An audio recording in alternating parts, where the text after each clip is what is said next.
Qu'est-ce qui nous manque pour réussir l'IA en France? Alors, de mon point de vue, il manque beaucoup de choses.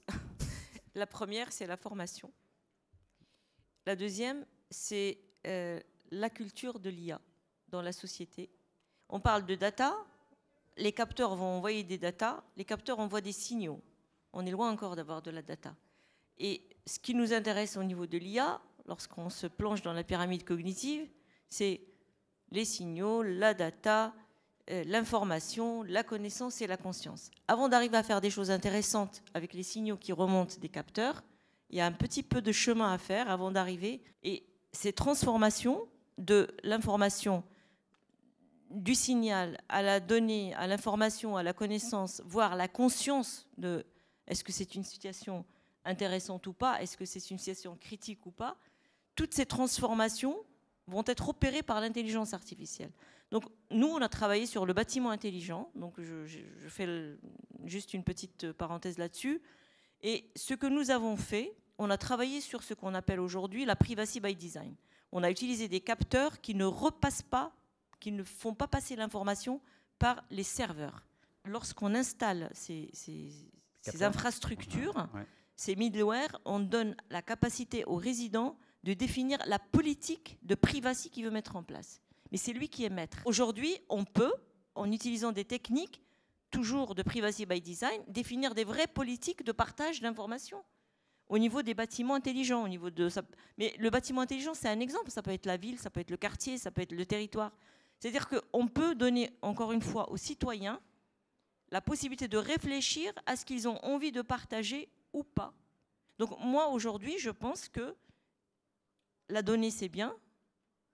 Savoir qui partage quoi avec qui, c'est encore mieux. Donc à la question pour réussir l'IA, vous dites qu'il y a la formation, mais il y a aussi la condition sine qua non de bien protéger l'information. On en a parlé un petit peu ce matin. Vous avez parlé de problèmes de manque culturel aussi, qui oui, sont alors, corollaires. Pour moi, aujourd'hui, vraiment, la formation, c'est quelque chose qui est plus facile à mettre en place qu'un partage de culture par rapport aux enjeux de l'IA et aux dangers de l'IA, mais aussi aux apports potentiels de l'IA.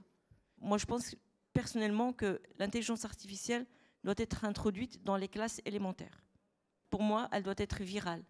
C'est-à-dire qu'il faut propager cette formation en commençant par les petits qui grandissent. Les petits grandissent très très vite. D'accord ? Lorsque moi, les enfants arrivent à la maison, ils savent quelque chose, ils partagent avec les parents, qui partagent avec les grands-parents. Comme toute technologie, elle doit s'accompagner avec des vrais ancrages sociologiques et philosophiques. Je terminerai là-dessus. Pour moi, il est très important de comprendre les vrais enjeux de tout ce qui est disruptif. L'intelligence artificielle est tellement intrusive et tellement pervasive que c'est très difficile d'y échapper. Donc, le vrai problème, c'est comment changer les mentalités dans le bon sens pour s'approprier ces technologies et vivre avec et les partager pour un bien-être collectif. Et on retiendra votre idée, former les classes élémentaires ou dans le primaire à l'intelligence artificielle. Philippe, qu'est-ce qui manque? On peut positiver la question, mais qu'est-ce qui manque pour réussir l'IA en France? Parce qu'on a des forces, si on fait un SWOT, strengths, weakness, etc. On a un potentiel, mais qu'est-ce qui manque? Pas avoir peur. L'ambassadrice américaine des États-Unis auprès de l'Union européenne, qui nous avait dit, vous savez, ce qui nous frappe tout le temps, c'est qu'on a l'impression qu'en Europe, vous êtes des consommateurs et pas des producteurs. Vous êtes sans arrêt en train de dire comment il va falloir qu'on se défende. Il faudrait mieux qu'on ait nos propres structures qui commencent véritablement à utiliser la data. Il y a 0 Européens qui sont des géants réels par rapport à ça.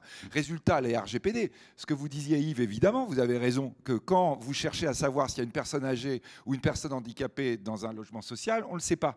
Mais Apple le sait. Amazon le sait.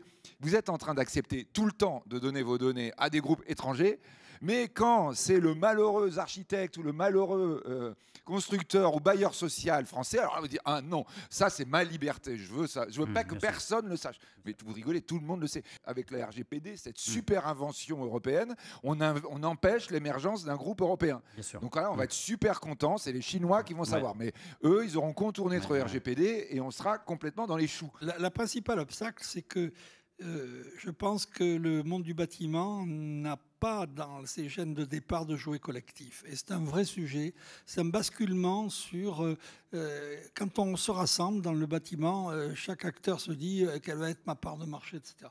Et moi, je pense que sur cette question de l'arrivée du digital et du numérique, si on pouvait se mettre dans la tête que chaque acteur apporte quelque chose et que l'équipe bâtiment, elle est plus puissante si elle se passe le ballon, si elle joue ensemble, que si chacun veut tirer son... Bien sûr. Et je pense que c'est ça le vrai sujet du bâtiment.